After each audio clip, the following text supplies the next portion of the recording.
Pre-show quid pro quo.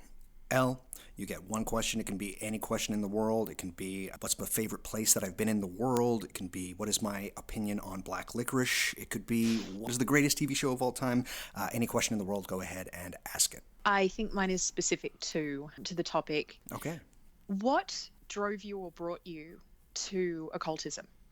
What drove me or brought me to occultism or magic? I think more than anything, it was a distinct understanding of the experiences that I was having up until about the age of 20 were very different than a lot of other people's, or at least I was led to believe they were different, and that what we were told was the reality that we are stuck with was entirely incorrect in almost every way. That's mainly what got me into the occult. I had some lovely teachers that were able to throw me some books, things like Hermann Hesse's Siddhartha, things like, what was it? So I think my grade 11 teacher gave me a book on Carl Jung, and he just let me keep it, and the things that they were talking about were very familiar. Then eventually, I was introduced to it's the story I keep telling all the time, but I got a DVD and Grant Morrison was talking, and then had this crazy, about a week of insane dreams, just that were more real than life, and so I had to be like, I have to go in. But the biggest thing was just that it was almost I'm a bit of a contrarian, so it was how what we had been told about material reality was just so absolutely not the experience that I was having in my life. And that's it, really. Yeah. Was there a particular, or if you can think back on it, was there a particular event that happened where you saw or felt something or experienced a thing and that turned that switch on? Yes, there's one, and I'm not ready to talk about it yet, and I hate to be that person. I think Keats in the Sigil episode asked the same question. Yeah, there's one experience that I'm not ready to divulge yet, and it's nothing terrible. There was one big experience, but then seeing specters and ghosts and things when I was younger, a couple of UFO experiences, things added up. But there was one major experience that I'm just not totally ready to go into yet. But okay, that's reasonable. Yeah, it's a very personal thing for me, and I think I will talk about it at some point. But now it's a bit much. But there's just this thing where everything that I've been led to believe as far as, and being told that everything I'd experienced was not real, that really set off alarm bells and made me want to investigate this other thing called the occult or magic and sorcery, whatever you want to call it. So, yeah, there it is. Cool. There we go. Wonderful. Thank you so much for asking, Elle. That's a great question. Thank you.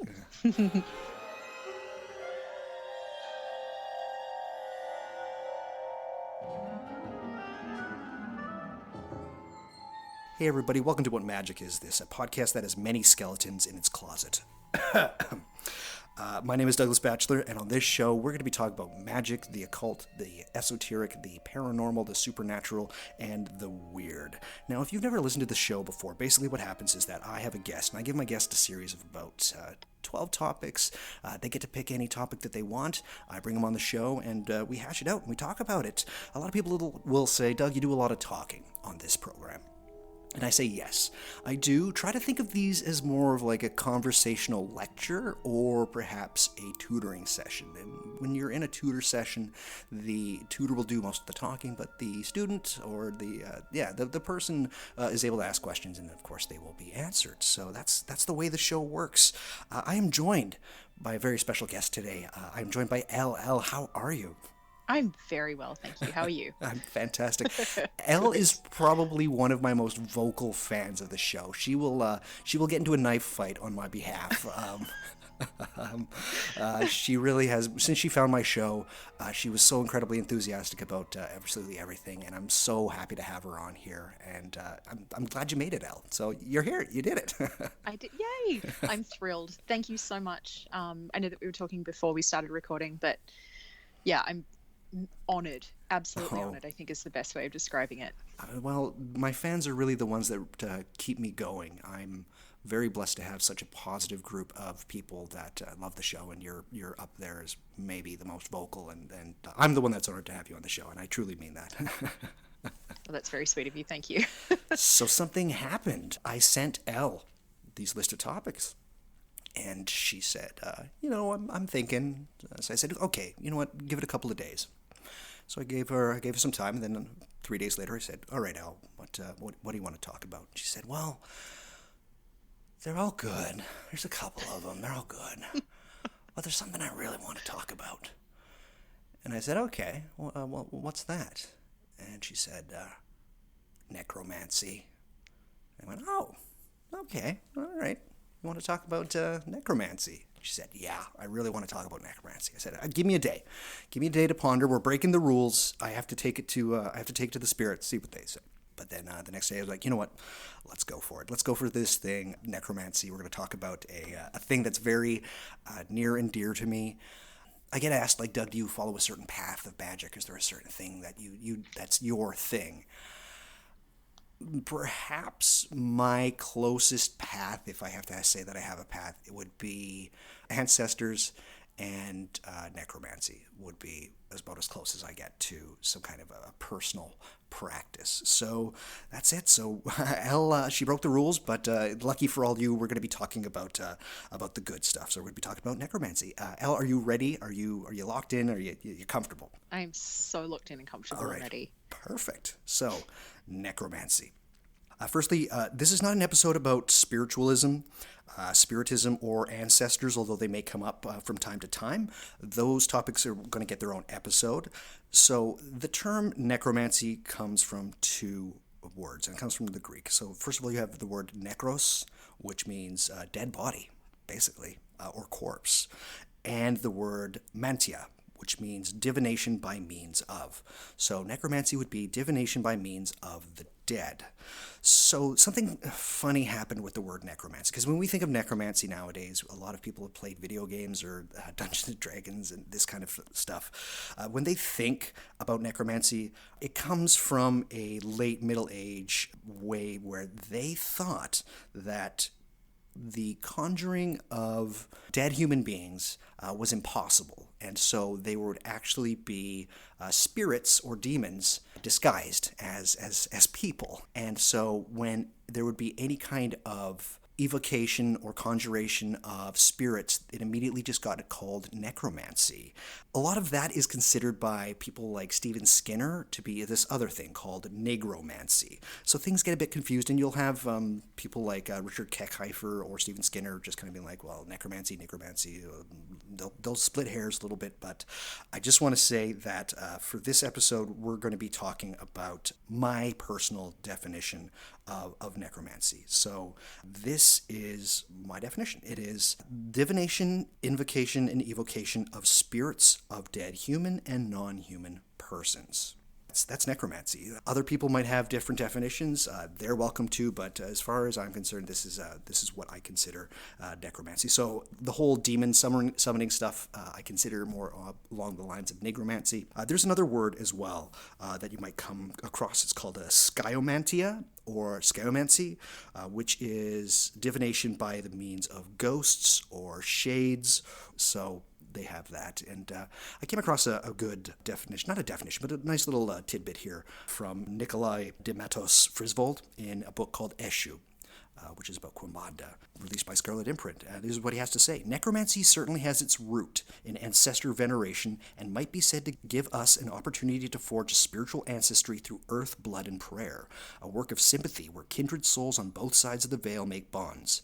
In this we need to show caution, as we do not have an intense harmony with every kind of person, so it is in the world of spirits. So, yeah, that's the thing. Again, we're not going to be talking about Solomonic magic. We're going to be talking mostly about death and dead. So, right off the bat, let's go into a few things. Now, for some of you, this will be your favorite episode up until this point. And for others of you, you will skip this episode like hopscotch at recess. So, some of what I will talk about will probably make you extremely uncomfortable.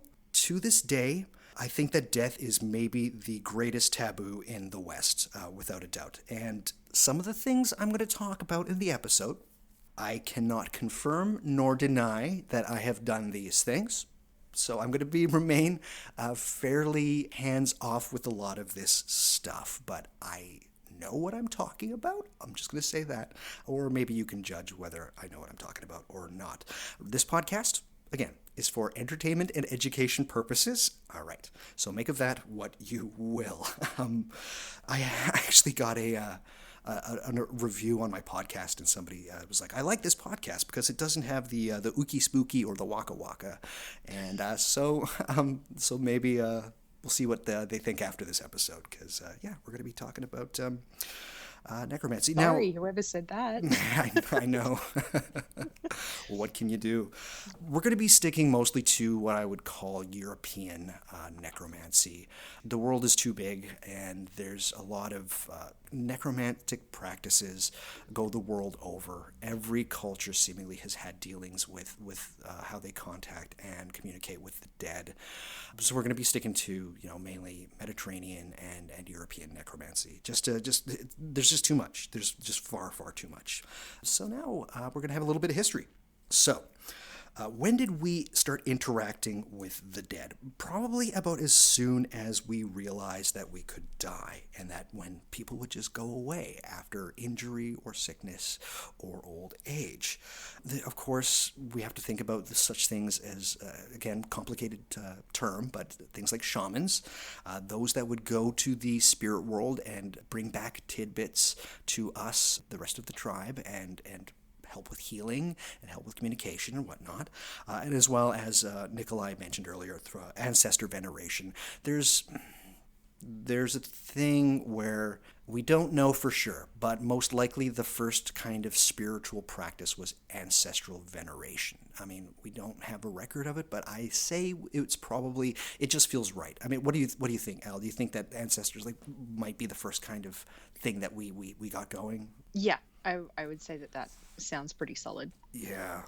Again, magic is as old as we are, and this is very fundamental stuff. This hinges on the point of a personal eschatology. And an eschatology, it can mean a lot of things. It can mean what happens at the end of times, but it can also, in a way, mean what occurs when we go to the other side. And how does this bind us as a species?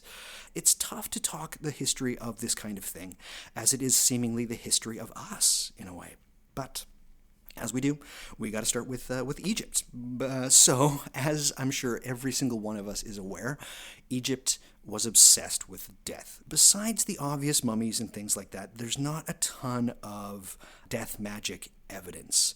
But that is not to say that ancestors and the reverence for the dead didn't happen for them. So it was probably just a very regular part of their daily life. It was habitual. I would argue it was habitual. It was just something that everybody did. Now, try to think of it this way. In 10,000 years, say there's some great apocalypse, but somehow the human race still survives. In 10,000 years, they go back and they try to find some evidence or whatnot of us brushing our teeth like they did. We don't have a lot of statues. We don't have a lot of artwork of people brushing their teeth, but it's just something that we did, right? So maybe try to think of it that way. But I do think that the Egyptians certainly did do some sort of ancestral or necromantic practice. They did, however, have letters to the dead. We do have evidence for this. And these letters to the dead would have things like health, fertility, fortune, justice.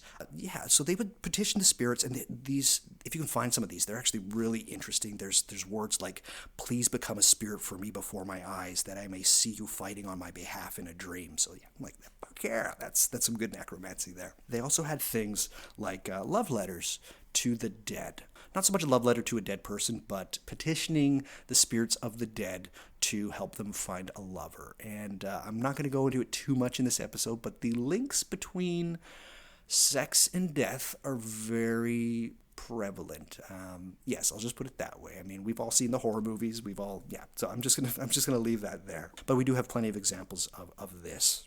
As I talked about in my Greek magic episode, the Mycenaeans in a shaft tomb in Dendra, they found evidence of an altar with a knife on it. They had stones almost in the outline of a human form. Whether or not that was supposed to stand for a person in particular, or whether that form would be filled in with whatever spirit they were conjuring, we really don't know. Texts do show up in 900 BCE from Mesopotamia about necromancy. It played a significant role during the reign of the Assyrian king Esarhaddon. Hopefully I'm saying that right, but we know that it was popular with them. The Romans, we have stories from the Romans, specifically a story of a witch from Thessaly called Ericto that was asked by Sextus Pompey, who was the son of Pompey Magnus. Hopefully people know their history of Rome. Anyway, they asked this witch to do a bit of necromancy for them to see the future, and she put some potions into the body of a dead Roman soldier, and it came to life, and it started to tell them some stuff. And if you know what happened to Pompey Magnus, and you know that this stuff all came true. But that's just a story, right? But we do know that they did have some kind of strange practices for the dead in Rome. The biggest one for me, and something that I to this day celebrate, is called Lemuria. Do you know about Lemuria at all? Not enough. No, not enough. Okay. It's a 3-day festival. They do a day, and then they take a day off, and then they do a day, and then they take a day off, and then they do a day, where they go around the house and they ask the spirits of their fathers to go forth, and they will throw black beans around the house, and the spirits of the dead will go to the black beans, and then later on you can clear them out of your house. Sometimes, and this is what I do, which might be a bit ick, is that they put the beans in their mouth, and then they spit them out onto the floor. I live alone, just in case anybody's wondering. Lemuria is maybe one of my favorite festivals of all time. We have stories as well of the Witch of Endor, and this is where King Saul, he goes to a witch to summon his favorite dead prophet Samuel. These are stories. In the Talmud, they list 2 kinds of necromancy in there. Yeah, for sure. There's one where the dead is raised by naming them, and there's the other which is asked by means of a skull. So that is pretty necromantic when we think about it. A skull from an archaeological site in Nippur that was housed at the University of Pennsylvania has an inscription with Litya written on it, which was a Babylonian demon. But yes, skulls of people were used to contact the dead, and for a long period of time, skulls were collected by people, and they would... The more magical a person was, the skulls were more of a collector's item. And I totally forgot this because this actually can go back to a previous subject that we talked about on this podcast. The Emanuel Swedenborg's skull was purchased from a Sotheby's auction back in 1978. Dang. Yeah. I wish I had that, actually. Truth be told, I don't know where his skull is now. I hope it's not in a private collection. I hope, coming from me, I don't... Anyways, that's neither here nor there. But yes, people would take the skulls of mystics, and apparently they would do certain things. In the Greek magical papyri, necromancy takes up about 1% of the rites in there. But we also have things like defictiones, in which those were the lead tablets that you'd write a curse on, and you throw them into a well. A lot of the times they would ask the spirits of the dead to do the things for them. So yeah, they have that. Pagans across Europe were doing necromancy, no doubt. There's not a ton of exceptional evidence for this, besides things like tales and what they've written down. But the Norse and the Druids, you know that they did necromancy. There's no doubt that they did. So we're going to talk about Christianity now. Oh boy. Early Christianity, to those at the time, specifically the people living in Rome, Romans and the Jews, the Christians looked like an apocalyptic death cult. They would hang out at tombs, and they would hang out at the catacombs at night. They would have body parts carried all over the place. To a lot of them, the idea of a dead body was unclean. It wasn't that death was bad in the way that we think that death is bad, but a dead body was almost like an unclean thing, and it carried disease and whatnot, but just it wasn't good to have around. And then you have these Christians who are literally taking off bits of bodies and going all over town and giving them a lot of spiritual power. Yep, they did do that thing. They were breaking taboos like nobody's business. We have the idea of martyrs, and a martyr originally to the Christians were basically anybody who died. This is the early Christians. Then eventually they put in some more structure as to who could or could not be a martyr. But yeah, the Christians, they freaked everybody out. This is a story from Eunapius of Sardinia about the Christians. For they collected the bones and skulls of criminals who had been put to death for numerous crimes, men whom the law courts of the city had condemned to punishment, made them out to be gods, haunted their sepulchres, and thought that they had become better by defiling themselves at their graves. Martyrs, the dead men were called, and ministers of a sort, and ambassadors from the gods to carry men's prayers.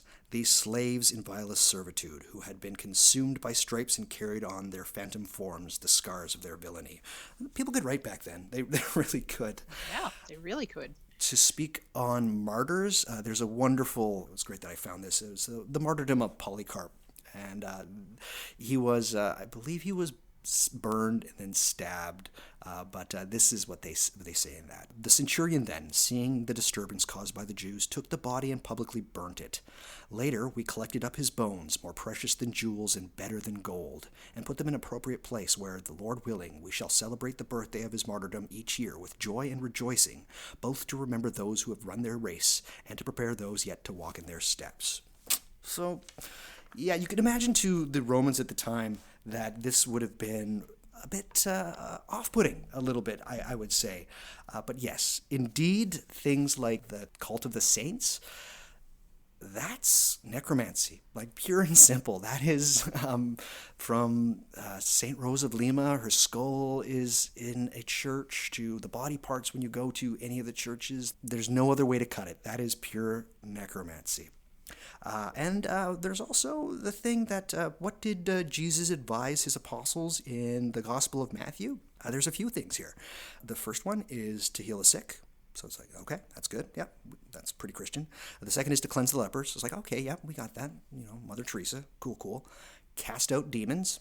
Okay, so that was maybe just something that they did at the time. And then raise the dead. So raise the dead. Now, of course, we know the stories of Lazarus, but yes, the apostles were expected to do some necromancy, like literal, that is the necromancy that we're talking about here, raise the dead. So, by the time we get to the Middle Ages, death becomes taboo again, like quite taboo, and the carting around of body parts, that goes away for a little bit. But the dead become, specifically in things like grimoires, they become fallen angels in magics, or demons, or spirits. As I mentioned earlier, necromancy becomes the spirit evocation. They didn't think, specifically those that were involved in the clerical underground, they did not think that a human being or spirits of the dead could actually talk, so they would just be spirits or demons trying to trick people. So, not to say that good old necromancy was gone. Jacques Fournier, before he became Pope Benedict XII, he writes in an inquiry that they did about a man in a village where he mediated between the living villagers and their dead relatives. And so this is going back to that shamanism I was talking about a little bit earlier. So, and of course, the inquiry, as they would do, probably they would punish this man, but he was fulfilling a function within this village. He was thought of very highly, and this before this man was Pope, Jacques Fournier talked about this kind of thing happening. By the 15th century, there are spells, certainly, of necromancy. My favorite is called the Keeper of the Bones ritual, and this is what happens. One goes to a graveyard and does some stuff, and this is the spell itself. O thou Azazel, as thou art keeper of dead men's bones, and keepest here the bones of this man, I command thee, and also charge thee, and I conjure thee, by the virtue of Almighty God, that thou come to me, naming the place and also the time and hour, and by the entering into the place to give 3 knocks, so that they may be perfectly heard. And then having done so, the magician departs the grave and returns home. The dead individual appears either to the magician in a dream, or appears to him or her later, imparting the desired information. There's definitely some stuff going around, and in my favorite Agrippa book, Agrippa's 4th book of occult philosophy, he has on magical ceremonies, and on magical ceremonies is wonderful. I love it. But the very last little bit of it before it ends is about necromancy. And there's some really interesting stuff to read in there. But it's the kind of normal, like, go to a graveyard, that's where necromancy happens, that kind of thing, about and what to offer the spirits and whatnot. That's all in there. Indeed, Reginald Scott in Discovery of Witchcraft, which is a book that I'm shocked that not more magicians have read. Because I think that they're under the impression that it's about him trying to... And it is, and this is totally true, him trying to discredit magicians and witches and whatnot. But there's some really good spells in there, guys. I'm just going to say. So check out The Discovery of Witchcraft. But people were certainly doing it, as in 1604, King James expanded in the Elizabethan Act of Witchcraft, adding this. consult, covenant with, and entertain, employ, feed, or reward any evil or wicked spirit to or for any intent or purpose, or take any dead man, woman, or child out of his or their grave, or any other place where the dead body resteth, or the skin, bone, or any other part of any dead person, to be employed or used in any manner of witchcraft, sorcery, charm, or enchantment. James was a very interesting man, but they wouldn't have those if people weren't really doing this kind of stuff. Things they go somewhat silent. The witch trials and all of that fun stuff until about the 19th century, and we get things like spiritualism. But after the Golden Dawn and Theosophy, we all decided to take their view of magic, and the dead was somewhat diminished, except certainly in the New World with things like Obeah, Santeria, Lucami, Quimbanda, folk Catholicism, and many more. So that's where necromancy was certainly kept alive. And then now we have now, in which more and more people are starting to talk about folk necromancy, and it's starting to come back in a little way. And I'm one of those people.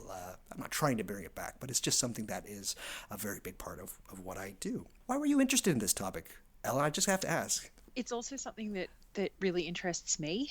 And I think I'll kind of attach or piggyback on your previous statement of may or may not happen. Without incriminating myself in any way, shape, or form. Yeah. I may or may not have a small collection of human bones given to me, which was very nice. Mm-hmm. And I had a fantastic experience with one of them. Mm-hmm. When it arrived, before I'd even known it was at my door, I was asleep, and there was a man sitting on the table in my room who looked at me and said, "Why am I here?" And I said, "I don't know. Why are you here?" And he said, "Oh, you have my leg." And I woke up as my husband shook me awake and said, "Hey, your box has arrived." Wow. that had his femur in it. And ever since then, this has been a thing which is just intriguing. I've never had a problem with death. No. I don't think I lost that many relatives when I was a kid or anything like that, but I remember very vividly seeing spirits as a child, right, and not being afraid. You know, they were just kind of part and parcel to everything going on. Right. I think that death is massively misunderstood, and that we have been divorced from death in modern Western society, which makes me sad. Yep. Because I mean, dead people are people too. You know, you can't just kind of ignore them until they go away. No. Yeah, so it's one of those things which, you know, it definitely has that edgelord feel to it. Right. You know, you kind of expect that anytime you see someone in black with long hair and looking funny, that, hey man, they're probably into necromancy. You know, that's the thing. But it is a very specialized area of the occult, which I just think is really beautiful. I think if we understood our dead more, that we would understand our life and our living a little better. Hear, hear. I absolutely agree. Wonderful. Thank you, Al. That's amazing. I'm behind you 100%. Truly. Cool. So let's talk about some notorious necromancers. So besides the Witch of Endor and Ericto and Odysseus and more stories, it's very difficult to find notorious necromancers. What we do have is the charge of necromancy as a condemnation, and this is a big thing. Specifically around the 15th, 16th century, you have figures being called necromancers after the fact. People like Simon Foreman, who is an incredibly interesting, he was an astrologer, and he would diagnose people's sickness by the stars, but he was condemned as being a necromancer and for raising the dead. We have his diaries, and they're actually quite incredible documents. He was a bit of a sexual maniac, but that's just how you do back in the day. But he specifically talks about, I do not, like, this is terrible stuff. The necromancy is bad, but even still, it's just kind of stuck with him. Another one that gets tarred with the epithet necromancer would be Edward Kelly, and he was a companion to John Dee, Dr. John Dee. They would do the angel scrying. Anyways, there's going to be a whole episode, probably a series of episodes on it. What happened was that Edward Kelly was considered a necromancer because of one instance, and I'm going to read here from a book called The Haunted by Owen Davis, which is a wonderful book. Here it is. Just over 30 years after Kelly's death, the poet and antiquary John Weaver related an account of how Kelly and an accomplice named Paul Waring had one night engaged in infernal ceremonies in Walton Ledale Park, Lancashire, to ascertain the manner and time of death of a certain young gentleman. They asked one of the young gentleman's servants which was the most recent corpse buried in the local graveyard. This turned out to be a poor man, interned the same day. With the help of the servant, Kelly and Waring dug up the man's corpse, and by their incantations they made him, or rather some evil spirit through his organs, to speak, who delivered the strange predictions concerning the said gentleman. Weaver heard an account of the events from both gentlemen shortly before his death, and his servant who participated in the necromancy. Chances are this never happened. Kelly's a strange character. He did a lot of weird stuff, but again, to call somebody a necromancer is to try and discredit them, and this was going around the time. If you ever do a Google search on necromancy and you hit Google image, this is recounted in the first picture that's going to come up of two people in a graveyard. There's a church in the background. There's tombstones all around them. They're standing in a circle, I think holding like wands or sticks, and then there's a ghost in front of them. I believe it was Ebenezer Sibley. It appeared in one of his books originally. But if you do Google search necromancy, everybody knows this picture. You know what I'm talking about? Yeah. I do. Yeah. So that's about this. If only it were that easy. If only that were that easy, right? We have to talk about two figures that I know that you are familiar with, who are Humphrey Gilbert and John Davis. They had what was called the Excellent Book on the Art of Magic. And in 1567, they did a whole bunch of rituals in which they would, I'm just going to say it, they yell at spirits. They yell at spirits, and it's really like, it's a very interesting book to go through. But they allegedly summoned the spirits of dead magicians. King Solomon, Roger Bacon, and Agrippa. In fact, Roger Bacon's a weird one because he, if you listen to the alchemy episode, I talk about him. He was given pseudo authorship of a lot of necromantic 14th, 15th, 16th century necromantic texts, things like De Necromancia, which is one of my favorite grimoires. It's wonderful, it's crazy, it's really fun, but he did not do this kind of stuff, but they would put his name on stuff. So yeah, according to Davis and Gilbert, he was a necromancer, but interesting stuff, very interesting people, specifically the way that both Davis and Gilbert passed away and died. Look them up, but there is a great book that was released not too long ago called The Excellent Book on the Art of Magic, written by Phil Lagarde and Dr. Alexander Cummins. It has the whole text of The Excellent Book in there. It's really crazy stuff, and I loved it, and I was waiting for this book to come out, and I recommend it for everybody. It's really interesting, if true. But yeah, there we go. Who else? Well, Eliphas Levi, in his one magic ritual that he actually talked about, he was to summon the ghost or the spirit of Apollonius of Tyana, who was a philosopher in the 1st century.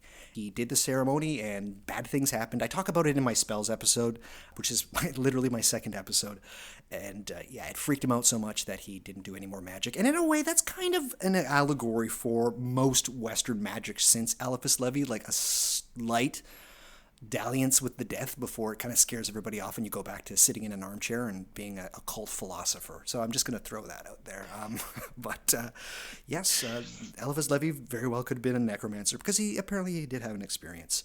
But if you look into spiritualism, there are tons of examples of talking to dead, and a lot of them are incredibly interesting. Yes, I'm just going to say that. But again, that gets its own episode. But that's about all I got. It's very hard to find true examples of notorious necromancers.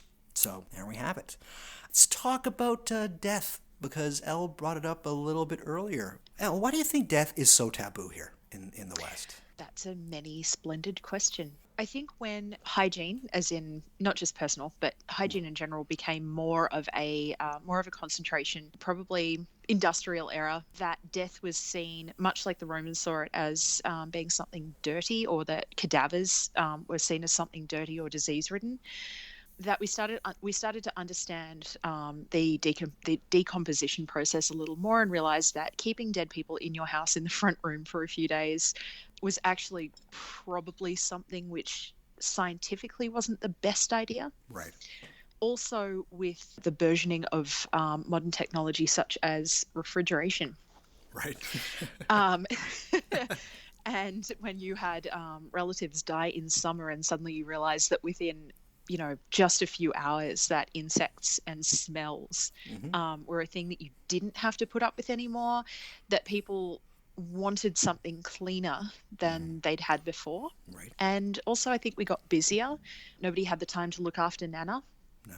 after she died 6 days ago before the hole was dug, or worse yet, where are we going to put Nana until the ground thaws out in really cold areas? Right. So I think that probably led to people wanting convenient cadaver storage. So instead of looking after your dead the way that you used to, so washing them and preparing them and mourning them in a very personal way, I think we started just kind of getting rid of them. Yeah. And from there, it probably took a very short space of time before people were like, it's just too much. I Right. just don't want to deal with it anymore. And then because we didn't have children witnessing these things, and I'm not saying that children should witness these things, but because we didn't, like I said, it divorced us from the process of death, which is sad.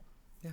We now live in a world where if you hear that someone has died, this is the worst possible thing, not the lead up to it, not the, well, they suffered for. Yeah. Yeah. Instead, it's, well, Nana died and everybody freaks out over it, which is understandable. It's very sad. But yeah, I think that would be the reason.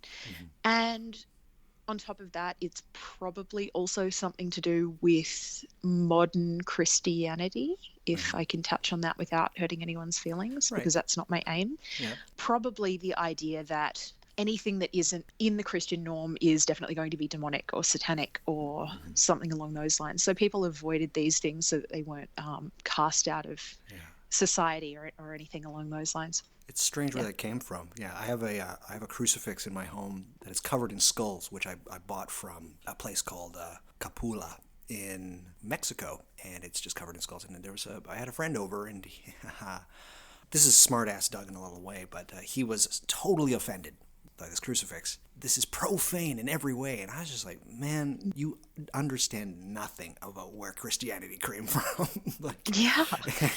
And how it is practiced in certain parts of the world. You just have a very Protestantized way of looking at Christianity. But I get it. I really do. I like your examples. Why do you think other cultures are okay with death? And why are we so aloof? Why do we have this death anxiety, really? I think there's also the hubris of life. There is this constant, especially in the West, this feeling that you must stay young for the longest possible time. Bingo. And that somehow that if we continue to go the way that we're going, that we can avoid death. Yeah. Nobody gets out alive at the end. Nope. Is one of my favorite lines. Other cultures see death as a transition rather than an end. Right. It's a very scientific, very materialist point of view to say that once you're dead, you're dead. Nothing happens past that. Right. Most other cultures in the world know that isn't correct. Right. Yeah. Yeah. Strangely enough, though, we are obsessed with death, and in the sense that most news, death-oriented, television, very death-oriented, and this is all very like 8th grade observations, but it bears repeating and definite consideration that we are so detached from death that it is one of those things that we're so strangely enamored with hearing about it, but it's immediately put into a category of being bad or negative, like almost immediately. There's this very odd separation from the more than human world that is something that other cultures don't have. And there's this odd tension, and you touched on it a little bit, but I'm going to expand on it if I can. There's this tension that we have between thinking that we're very special, like you said, that we can live forever, and that everything is geared towards the idea of being immortal, and we're somewhat ignorant of our own demise. And then on the other side, that we have this idea that we're actually not special, that the universe is a dead universe, the way that we understand it, and that we are just matter, and then when we go, it's gone. So this strange tension occurs between these two ideas that for a lot of people in the West, and in a way you could, if I can, throw in the left brain, right brain thing. Right brain thinking is this idea that we are special. Yes, we don't think that we're special in the right way. I think that we should realize that we're special in the way that other cultures do, that, like the death is not the end. And also we have a huge part to play. We are caretakers of the cosmos. That I think is good. So that's really broad and right brained. And then we have left brain thinking, which is the very, like, we're all matter, it's all details, we're all little tiny bits, and then when we're gone, it's over. And so this odd tension keeps pulling us strangely, and it's almost in a way driving us crazy, I would say. Yeah, there's so many reasons why we could maybe think that death is still taboo in the West, but and why other cultures don't have a problem with it, which is frustrating, I think. We've been drawn to death, strangely, and its glory and the journey far longer than we've relegated it to something that just happens that's negative. The last 300 years is the anomaly, right? People don't realize that this is not the norm. And we might say that, well, we've been more primitive and whatnot. No, we've just had very different complexities of culture that, even in the West, very different complexities of culture that we have yet to register or even think about. But this season, like, we're headed into spooky season. Things are dying. We can see them around us. The leaves are going to fall off the trees, start turning to mulch. Everybody loves that smell, the smell of decay. Like, I don't know anybody who does not like the smell of fall. Like, I don't know if you agree with me with that. It's just like, Oh, absolutely. it's for me, it's invigorating. That is life to me. That is, Yeah. it really is. The smell of death and decay is the smell of life, strangely enough. But, yeah, we're only allowed to have this one little season, and then we dress it up and we put spooky things up, and it's all cool. And again, I'm not a sociologist or cultural anthropologist, but yeah. We sell death at dollar stores, and it's funny because you can go down and you can buy, skull-shaped candies and skull-shaped hairpins and all of this stuff. Like, we have the obsession, but it is this very illicit obsession. We have to cutesy everything. Yeah. And I kind of see the same with animals. So anything that we find dangerous, like a snake, we name it a danger noodle. Yeah. We infantilize the things that we're terrified of, Yeah. so that we can somehow control them, because we have this constant need to control everything. Yeah. The only thing that we can't control is death. No one has ever beat it, as far as we know. Nope. But it continues. We're not allowed to face this thing with any kind of interest or any kind of anything other than, oh yes, but I don't want it to happen. I Right. wouldn't wish that on anyone. It's weird to me. It's Very strange to me. Yeah. We allow ourselves a little death. You can have a little death as a treat, kind of thing, right? That's right. Yeah. Within the occult, death veneration and ancestors slipped away, as it was seen to being somewhat close to spiritualism, and that this was close to an eschatology of Christianity, basically. The reverence for ancestors and death, which is somewhat, that in a way that kind of is Christianity. It was not considered high magic. It was not considered true magic. Even in a time after the death of guys like Aleister Crowley and before the Golden Dawn stuff was published, that would have been the time to really lean into this after World War II, when death was so vastly apparent. That was our time to lean into it. And then what did we get as a consequence of that? We got Ouija boards, right? Like we got, which is still good. I mean, I use a Ouija board. They're wonderful. They're great. But yeah, this was the period of time when we threw the Christianity baby out with the bathwater, and we missed a really great opportunity. But yeah, it's time to get over it, I say. What do you say, Al? I absolutely agree. I think that it should be more of I'm not going to say celebrated as in like, yay, he died. Right. Instead of focusing on the sadness of it, instead of focusing on the finality of it, we should be focusing on just as a culture, when we have someone who dies, we should be focusing on their life rather than their ultimate ending. Yeah. Far too much energy goes into the sadness of them being quote unquote gone, Right. and so little remembering and celebrating of the life that led up to that death. Mm-hmm. And start treating it as a transitional period rather than like I said, a finality. And also showing children that this is going to happen. Eventually everybody is going to die. Your pets will die, your parents will die, you at some point are going to die, but your life is what is going to be important. So there's no point in worrying about it. It's an inevitability. Right. It should just be something which is going to happen but isn't the most important. No. Yeah. Absolutely. I agree. Oh, wonderful. So let's get to the nitty gritty. This is what everybody's here for, okay? Everybody's ready. I know people are clamoring. What did necromancers do? And what can we do now? Or some tips and techniques and whatnot. Again, cannot confirm nor deny that I have done all of these things, any of these things, one of these things, etc. So entertainment, and education. So besides what I mentioned in the history section, more modern forms of necromantic interaction are somewhat absent. Many grimoires, older grimoires, will talk about being full of necromancy and death magic, but they aren't. They aren't. Either the pages are ripped out or they just never went there. The fourth book of occult philosophy, as I mentioned, they has some interesting tips in there. The usual, the graveyard, the offerings at the graveyard. Again, with things like offerings of honey, offerings of wine, olive oil, milk. Very Greek. Very, very Greek. Grimoires, they were changed to spirits and angels and some kind of rays. All right.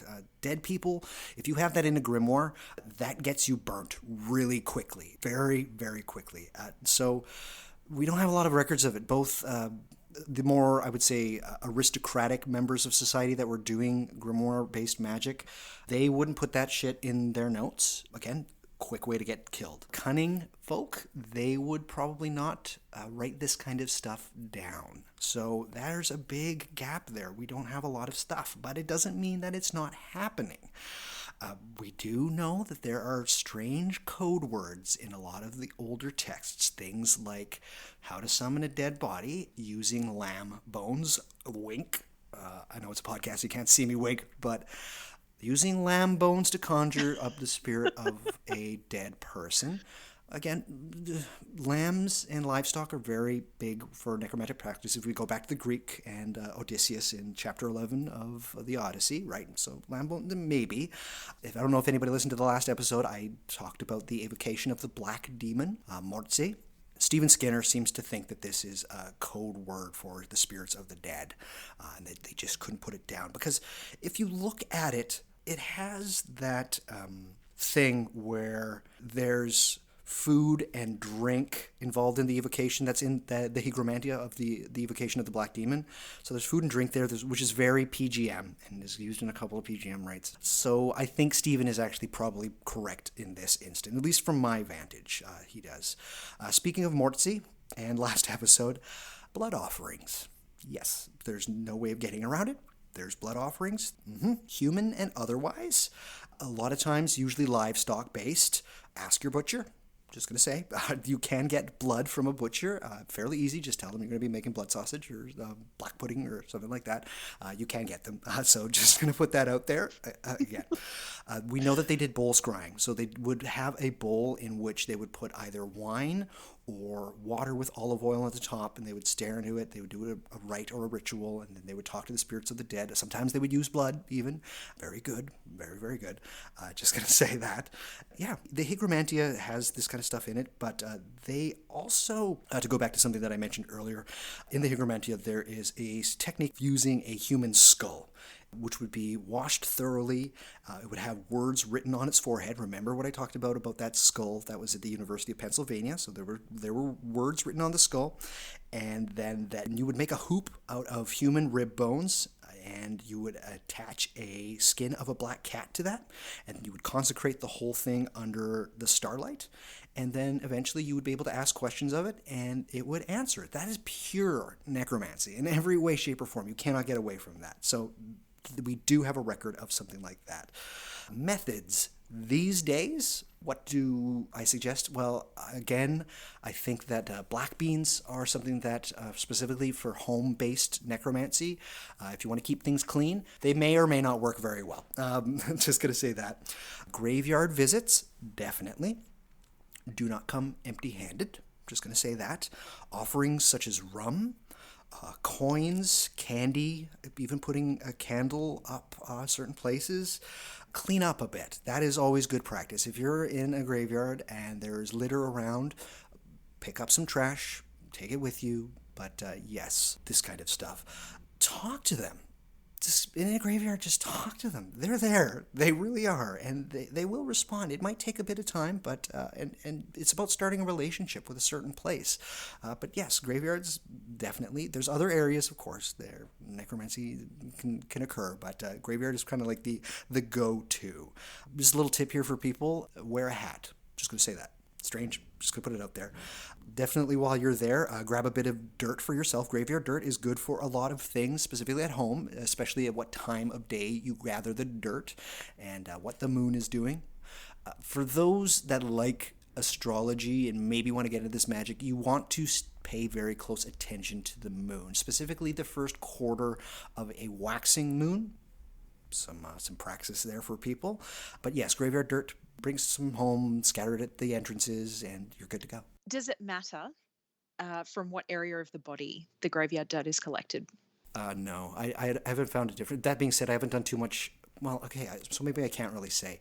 I haven't done any experimentation as to what difference, where I grab it from. I find it quite useful with like things like gopher dust and whatnot, but I haven't done enough experimentation. So, interesting question, though. Interesting question. Yeah. I like it.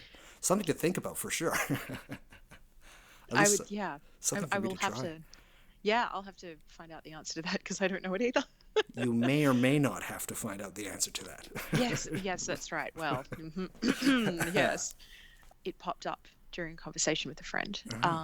Yes, so it was something that I needed to ask you. Absolutely. No, it's strange. I haven't noticed too much of a difference, but then again, I haven't really taken notice of it. So, well, And as something that I've heard, of course, but never ever done it myself. After you take the dirt, if this is something that you're ever planning on doing, when you're leaving, do not look behind you. ever, Ever. ever, never. Big thing. Yep. Yes. And once you no longer use that dirt or need it, find a place to put it that is respectful. Absolutely. Listen to the dirt. Yep. Not that I Yes. would know, but Right. this is what, yeah. Yes. Yes. Something you don't just keep it in a old, washed out yogurt container. I'm just going to say, reverence, please. Yes, and Yes. preferably away from sunlight. I'm just going to Yes. put it that way. So, but again, collect it at certain periods of time for certain things. During the day, more for protection and whatnot. At night, more for conjuration, invocation, evocation, divination kind of thing. Just going to say that. So, yes, absolutely. Grab yourself some dirt, and because there's a lot of it there. And also, make yourself wands. There's graveyards, they have trees there, and a lot of times they do landscaping, and they will just cut down a tree and they'll leave it there. Wonderful stuff. Just going to put it that way. But yes. You can also, if you're ever thinking about doing this, not that I would ever know from experience, Right. as we know, you can usually also Google if there is still or has been an indigent graveyard in your area, which leads me to my next question. Sure. What happens or what should you be aware of if you are going to do something like that or go to one of those places? What should you be mindful of if you're seeking out someone who is violent, a felon, or extremely mentally ill or had been in life? Biggest thing specifically as far as that kind of stuff is concerned is protection, truthfully. As I mentioned, a hat kind of thing, but more so afterwards, because a lot of necromancy is very object based.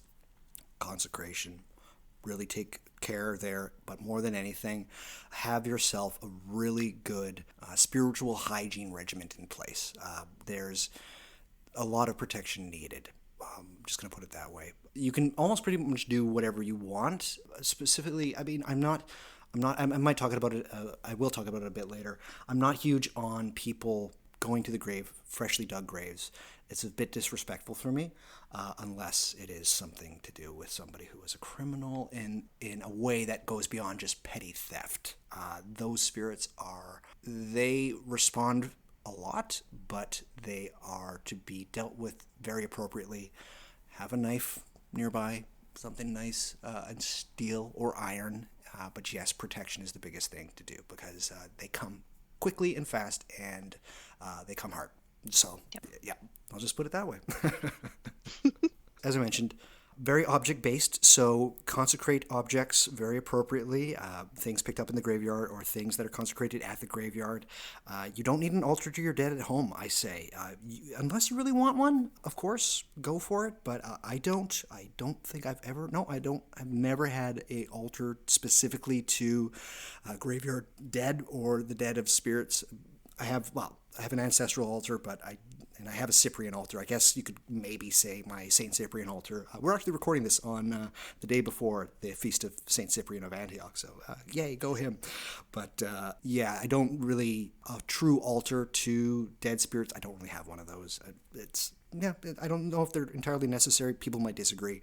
I haven't found too much of a difference, but yes, watch the moon. The moon is a thing, specifically the first quarter of it.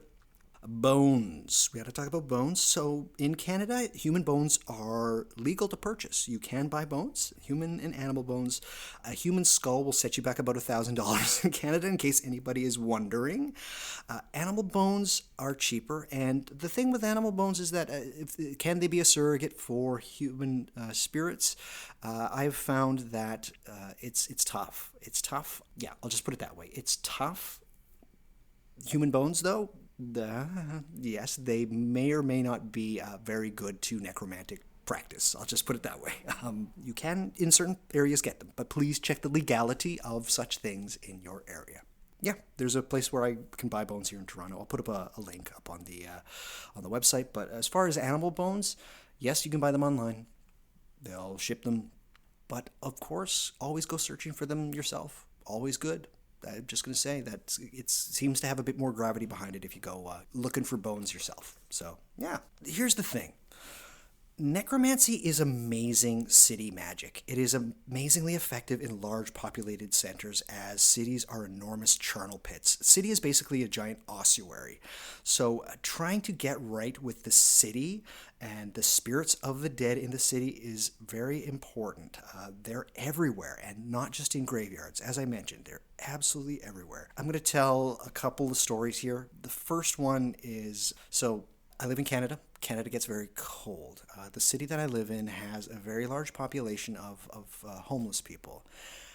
When it gets cold, almost every time it gets cold, at least a couple of homeless people, they pass away. They freeze to death. And either that or they overdose and they're found later. There's a church about a 25-minute walk from where I am, where they have a wall in which the names of the people that have passed away that were homeless, they have their name put up on the wall. There will usually be flowers put down and candles and whatnot. I do go to this church and I will put down some flowers and I put down a candle. I do not go in with a spell, okay? So I do not go there for a purpose. It is about getting right with the spirits of the city. That is it. That is entirely, to go there with the spell in mind would be entirely disrespectful. So that's just the way that I come at things. There's also, this is a hard one. There was, not too long ago, a murder about less than 100 yards away from where I was. Somebody went missing and they were later found in a stairwell in an alleyway. And of course, there was the mourning that occurs when such a thing happens. I went, of course, flowers, candles, whatnot, and I would make sure I would come and I would clean up a little bit when the flowers were getting a bit grotty, and just generally just pay a bit of reverence. But again, I do not go in there with like a spell. I don't hide a sigil in, like, don't this. If you would not like it to have done to you, don't do it while alive. That's all. That's really the best. You know when you're doing something iffy, right? So this kind of thing, getting right with the spirits of place and the spirits of the city, it is about salvation, healing, elevation of the spirits, revivification of the spirits of the dead. So necromancy is fantastic city magic. Yes, it really is. Yeah. There's so much energy in a city. If you imagine the amount of layers of like generational layers, not just physical layers, but energetic layers that have gone into the building of a city. I know that it's not your favorite term, but it's almost becomes egregore-like. Mm-hmm. Yeah. People, they're born, they live, they die there, and cities are energetically huge, Yep. like just monolithic. So yes, I completely agree with you. For sure. As mentioned earlier, using spirits of the newly deceased or going to their graves and whatnot, I'm not a fan of that. Just don't. I'll just put it that way. Just don't. I mean, you don't need to go far in a city to get spirits of the dead. It's just, they're everywhere. But you can keep that whole using the freshly dead spirit of like a child or whatnot, keep that shit in the 16th century, please. That's it. There's a ton of spirits around. There's more than enough. I don't want to sound like it's a commodity, sorry, but I hope people understand what I'm saying here. Like, Jake Stratton Kent talks about using, I believe this was in Geosophia, going to war memorials and putting down a wreath and maybe hiding a little talisman or a sigil or something in there. That's Jake's thing. It's okay. I think, yeah, if you're okay with that, that's totally cool. My ancestors were all in the army, and I talked to them about this, and they are not cool with me doing this. There are certain things that you can do, and there really are. So just going to put that out there. Jake, by the way, has been called the most notorious necromancer in England, Jake Stratton Kent. I'll talk about him in a little bit, but he's a good person to get some very good ideas. Probably the greatest person to listen to about this kind of thing in the last 20 years. I'm just going to say that. So pouring one out for the homies. Just going to say. Probably should do it. Like, it's a thing. A little bit of alcohol, always good. Just the spirits of place, the spirits of where you are, the spirits of the restless dead. Spring water, as far as offerings are concerned, because again, spring water comes from the ground, and that is where the bodies go. Right? This makes sense. I hope it does.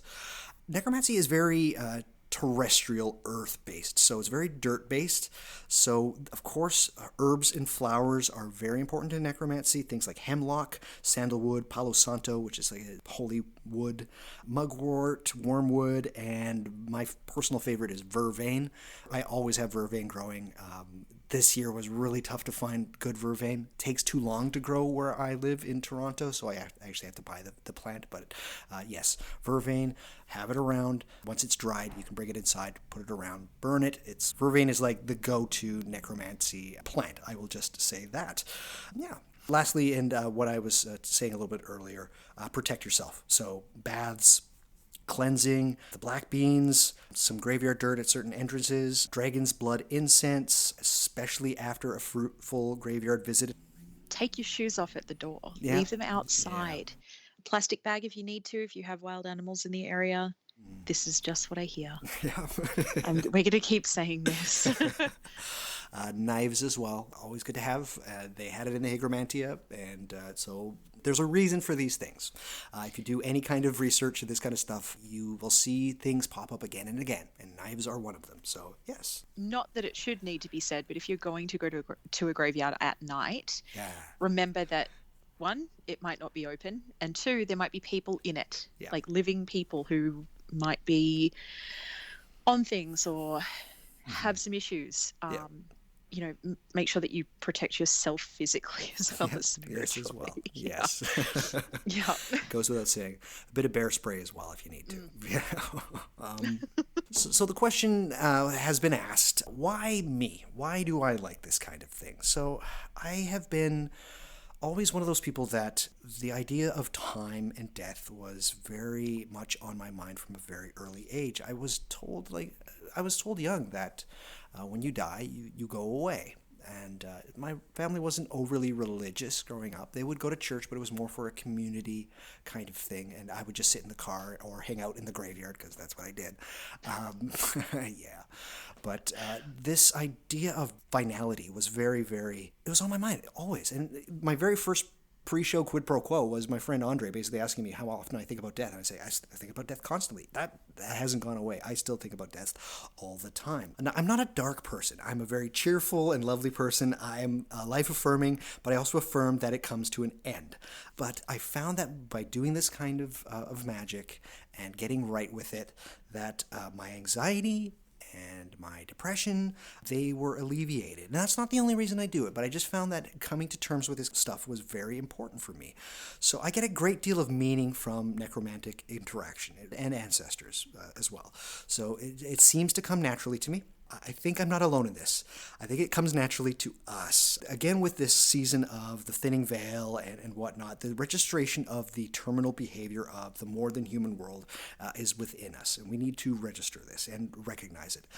Necromancy is as close as I have to a personal style of magic, as I said. If Jake Stratton Kent is correct, and I suspect that he is, magic can be defined as a practical eschatology. What better way of getting that than by dealing with the spirits of the dead, of human and non-human people? Yes, I completely agree.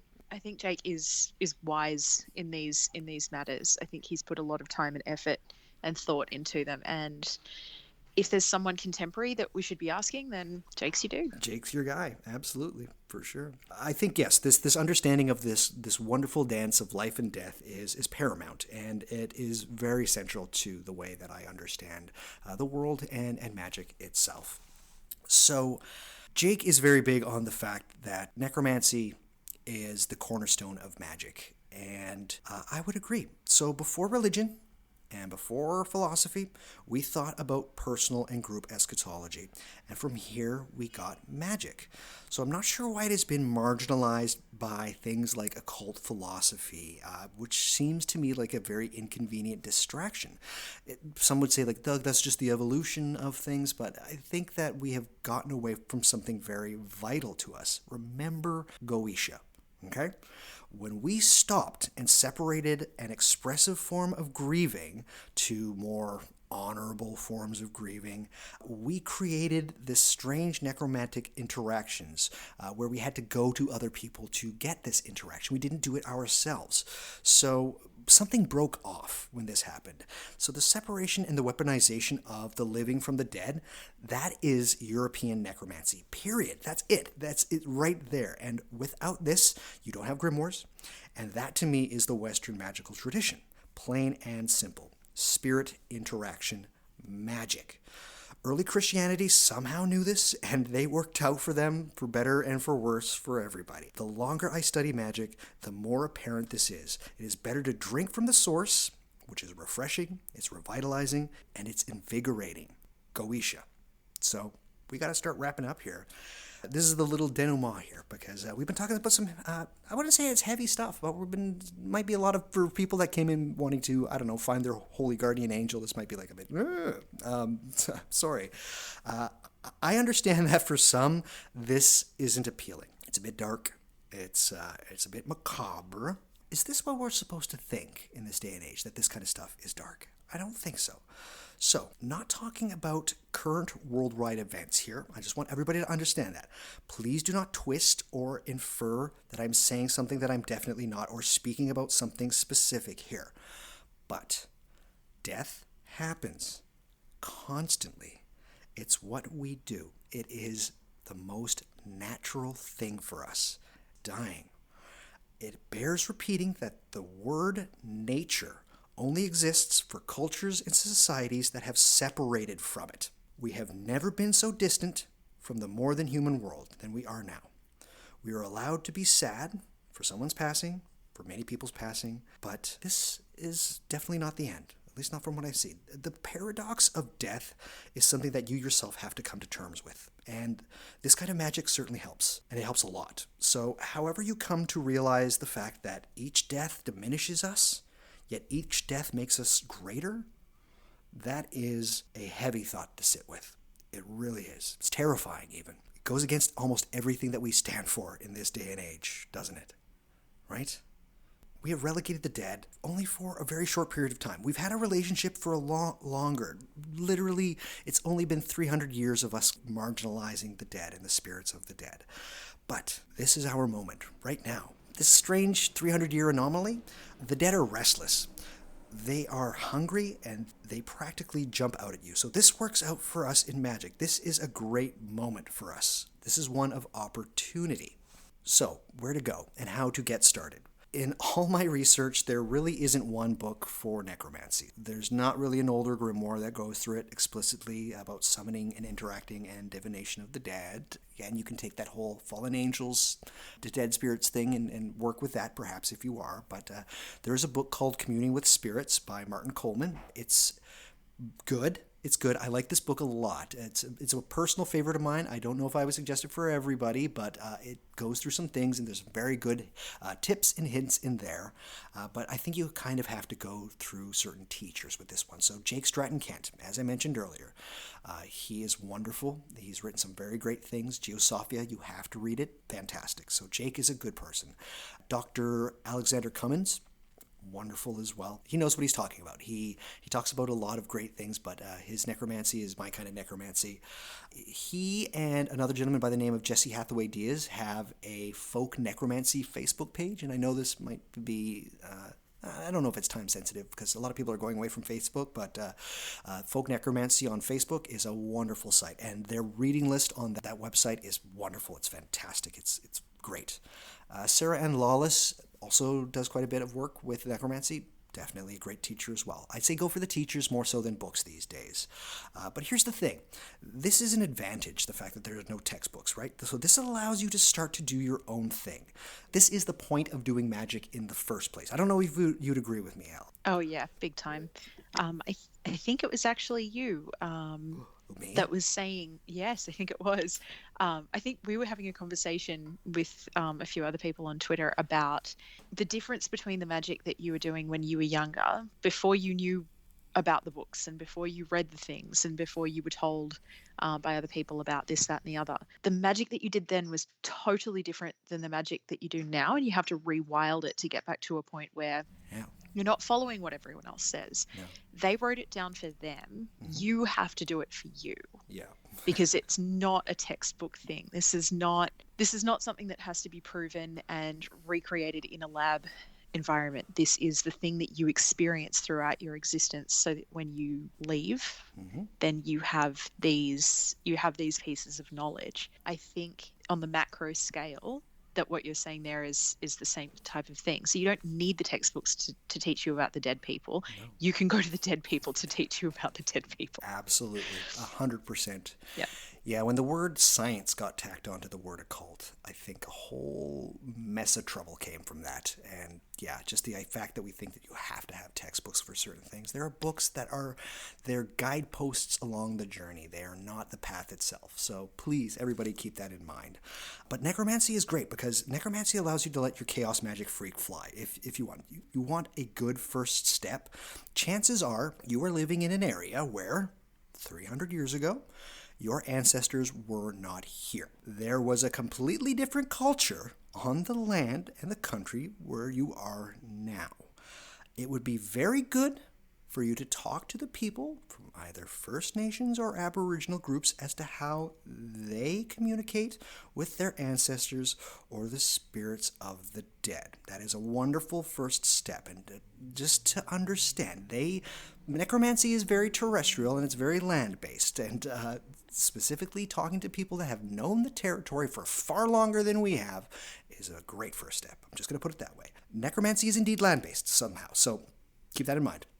As mentioned earlier, New World religions and African traditional religions, which are called ATRs. I don't know, a lot of times if people are new to magic, the three letters ATR will be put up a lot. That means African traditional religions. They have been interacting with the spirits of all kinds in the greatest way while we have been roundly ignoring them. So looking into things like hoodoo, obeah, santeria, leukemy, Spiritism, Quimbanda, folk Catholicism, and more, they're highly suggested. Even things like veneration of saints, that's necromancy, pure and simple. But remember, you do not want an appropriative mishmash of techniques from truly beautiful practices. On the contrary, you want to research and you want to see these things in a appreciative and a respectful way. But there are parts and techniques of the practices of these traditions that are excellent to bring into your own scheme. Don't stop there, though. Folklore, myths, they have a lot to offer as well. If you want to try and summon the dead, as Odysseus did in the Odyssey, go for it. It is worth a shot. In a way, necromancy is as boundless as death itself. You'll find a way to learn new things, and most of these things will be incredibly profound, and they'll be incredibly beautiful in every way, almost. It is a practice of constant discovery, constant evolution, and constant variability. If you are buying what I'm selling in this podcast, that magic is about spirit interaction and not esoteric mysticism, necromancy may be a great place to start. If you want spirits and to see the agency of spirits, look no further than necromancy, okay?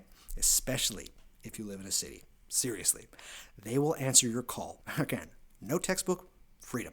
Be courageous. This isn't spooky, not unless you want it to be. While there are certain risks involved, that's part of the process. No risk, no reward, no pressure, no diamonds. Get what I'm saying? We are all in a process. that of life and death, and it should not be greeted with fear or anxiety, nor should it for those around you, friends, family, and acquaintances. So we have to let go of this fear. Communicating and interacting with the dead has helped me immensely. What about you, Elle? Oh, big time. I think the thing about it being spooky, kind of a thought that pops up when people talk about having ghosts or seeing Nana, 10 years after she's died, people get really freaked out by it. Like Nana might be spooky. Right. If Nana wasn't spooky in life, if Nana wasn't mean to you in life, why would the transition into death make Nana mean? It wouldn't. Just speak to them. They're not scary. And if they are, learn how to make them go away. Mm-hmm. They're not going to come and eat your face. What they will do is give you some really, really interesting insight into literally everything. You are so correct there. Yeah. Yeah. And it has been, because obviously I think everybody goes through that fear, especially in their, well, and it would be constant for most people, because I think even throughout my practice now at 35, I'm still sitting here like, but what if it happens tomorrow? It could just happen at any stage. But getting rid of that fear by speaking to people, and or at least feeling people who've already transitioned, is humbling and also just magnificent. Beautiful. I think it's lovely. Yep. So yeah, I completely agree with you. It is beautiful, and it's certainly not something which we should be afraid of and treat as evil or anything along those lines. They're here for us. They absolutely are. Yep. We are. And we should be here for them too. Take care of them. And clean up where you can. And if there is a place for you to be able to put down some flowers, do it, because it's very important. So you have to let go of the fear. Communicating and interacting with the dead is one of the most important things. Short of a near-death experience, I'm not sure how else to make you realize that the thing that magical cultures like the Egyptians and the Greeks have known forever, which is that we are truly timeless beings. We are beings in and of time itself. So, once you realize that there is this thing that Elle said earlier, that no one here gets out alive, but also nothing lasts forever, yet nothing is ever lost, well then you become invincible. And that's magic. So Elle, that's the show on necromancy. That was wonderful. Yeah, that's necromancy, people. So for those of you interested, head to whatmagicisthis.com.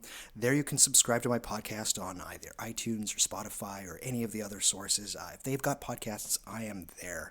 Also on whatmagicisthis.com, you will find my Twitter account, my Instagram account, and my Facebook account. Have a click. Follow me. Join along. We're having a lot of fun. Elle and I have some wonderful conversations and some wonderful gifing back and forth, or jiffing, whatever people want to call it.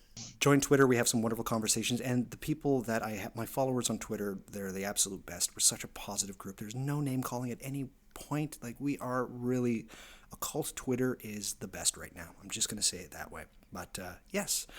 Also on whatmagicisthis.com, you'll find show notes. I have a ton of really cool show notes for this one. I'll have links to a lot of Alexander Cummings' work, to the Folk Necromancy group on Facebook. Yes, head to whatmagicisthis.com. Great show notes. If you like the show, leave a review. Elle probably has my favorite review. She said that I am the Dan Carlin of magic, which made me very happy, as I'm a huge hardcore history fan. But yes, if you have something positive to say about the show, please leave a review. If you have something negative to say about the show, keep it to yourself, unless you really, really need to, in which case, go for it, but whatever. If you enjoy the show, please tell a friend. Let them know about this podcast. We're getting bigger with every month. More and more people are listening to this show, and I love it. It's great. If you have any questions or you want to share an experience with me, reach out. I am very approachable. I am super nice, and I will answer your emails or however you wish to contact me through anything like Twitter or Instagram or Facebook. I will answer, and I will answer as best as I can. For those that don't know, I have a Patreon now. and I have about 50 followers, and it's been wonderful so far. If you love the show and you want to get a bit more of an experience, please join the Patreon. We're going to be able to pick new topics for the show so the things you want to hear get heard earlier. I'm going to have some videos up there about doing certain things with magic. There's going to be so much more that's going to be on the Patreon. It's going to be a great time. But yeah, please join the Patreon. You can go to whatmagicisthis.com. Any of the Patreon buttons will take you straight to that page. It's only $7 a month. That's it. That's all. That's what, 2-3 coffees? Who knows these days? I don't drink coffee. Did you enjoy this episode as much as, say, renting a video? In case, people remember renting videos. If so, also on my webpage, there's a little button there, a little PayPal me thing. You can send me a couple of bucks. Every little bit helps. I'm trying to make this podcast my job, and that would be a dream of mine. So let's make that dream happen. Either throw me a couple of shekels or join the Patreon. That would be wonderful. Elle's on Patreon, and yeah, we'll all have a fun time. It's been a wonderful experience. It's been just a bit over a week, and already I'm having a ton of fun. How about you? Oh, it's fantastic. I'm really glad that you did it. I know that you were kind of tossing up and wondering if you would, but I'm glad that you did. It's just going to get better from here. I think so. And the thing about it is that it's not the same thing every month. Each month is going to be a different kind of content. I'm going to do something, I think after, it should be appearing on either the 3rd or the 4th of October. I'm going to do a little special episode about a great story that I came across while doing my research for this episode. It's going to be wonderful. It'll be like a 15-20 minute little mini episode. So if you want more What Magic Is This? Patreon. $7 a month. That's it. That's all. That's everything. That's the end of the show. Elle, we have to end this with the post-show quid pro quo. Are you ready?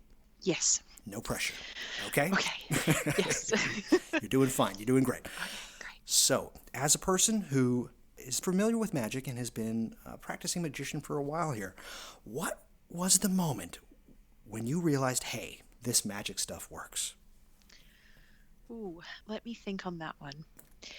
Actually, it was really, really early on. I was 13 and living in Australia, and there was as always, because it's Australia, we go through El Nino. Oh, yeah. So every 7 years-ish, there's like 7 years of drought. Yeah. So maybe not exactly, but that's certainly something that will happen and can happen. I grew up on a farm out in the middle of nowhere. Our nearest neighbor was 20-ish minutes from us. Mm-hmm. And I was, this is also something that kind of harkens back to why I'm comfortable with death. Mm-hmm. I've literally seen everything die around me. Yeah. Like everything from sheep to kangaroos to birds, just everything dies, plants, everything. Not the kangaroos. Yeah, everything. No. But it's necessary because it also brings everything back with a vengeance in the next season, and it's beautiful. But I just really wanted some rain. I love rain. I love things that are green. Mm-hmm. I hate looking at dry dirt and nothing around me. And so I called for rain, and I actually called for a big storm and mist and rain. And within 12 hours, there'd been no forecast. Mm-hmm. And we had I'm not going to say like a hurricane or anything like that, but we had a huge thunderstorm. Mist came through, and we had just a massive amount of rain. And it may not have been me, but if it wasn't, then it was certainly one of those synchronicities that was it's like a pat on the shoulder. Right. So even if it wasn't you, we're listening. Right. And it was really, really lovely. So that was probably the earliest that I can remember. Fantastic. Sorry to just follow it up. Do you remember what you did exactly? Yeah, a friend of mine from high school made a little poem. Okay. I can't remember exactly how the poem went, but it was something to do with making things green and rain, and I think rhyming again and rain or something like that. And we didn't really know what we were doing, but we just kind of danced in a circle and nice. And visualized rain, and it worked really well. Perfect. Hey, man, people follow this show. You know me. I think poetry is magic. I really do. It's about as close as we get to magic in a literary form, in my opinion. But Elle, thank you so much for being on the show. This has been unbelievable. You've been such a wonderful support, and I've had an absolute blast. This has been great. Thank you again for absolutely everything and all the words and all the encouragement. I can't do it without people like you and my fans. this has been wonderful. I hope if I was to ask you to come back, you'd come back on the show. Oh, yes, please ask me to come back. I would love that. Okay. Yeah, thank you so much for having me on. It's been an absolute honor, as I said in the beginning. So, Oh man, yeah, I thanks. can't wait for people to listen to this show. Thank you so much for picking this topic and for twisting my arm. No, you have to stick to the rules. Like, no, bachelor, we're going to talk about dead people. I don't do rules. I'm not a No. huge fan of rules. So no, the list was good. I will say that. You Okay. did send me a good list. All right. But I really needed to talk about dead people. Okay. Fantastic. And we did. And I hope everybody really enjoyed this episode. I know I did. And yeah, that's the show, everybody. So come on back to What Magic Is This? We'll talk about some more of this crazy, weird, wonderful, beautiful, terrifying, sometimes spooky, but not really that spooky. It's just what we've been doing for a long time, and we somehow forgot about it. Magic. So yes, that's the show. Stay healthy, stay hopeful, and stay luminous. Talk at you soon. Bye-bye.